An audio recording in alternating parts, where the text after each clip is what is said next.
PLUG, stock analysis and price predictions for Friday. Is Plug Power stock a buy? I'm going to be breaking this down in this quick 1-minute video. And as the only guy in the space with an actual track record of 45,000 videos and 5 years of experience, I have seen what's working for me and what's not.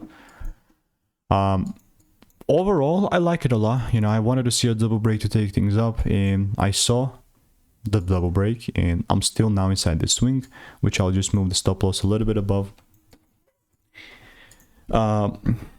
But yeah, it's just sitting still here. You know, I hope I just get break even rolling even today. Like, I hope I just see some greeneries so I can put a break even on, because I want this to be risk free, you know what I mean? But yeah, I'm inside this bullish idea because rules got met, and even with Plug Power here, I also got 50 results here as well. So it's obviously not financial advice, and there's really like nothing else that I'll be adding. It's just a very decent bullish market, and that's where we're currently sitting at. So yeah, cheers. I mean, maybe you got involved into this, I don't know.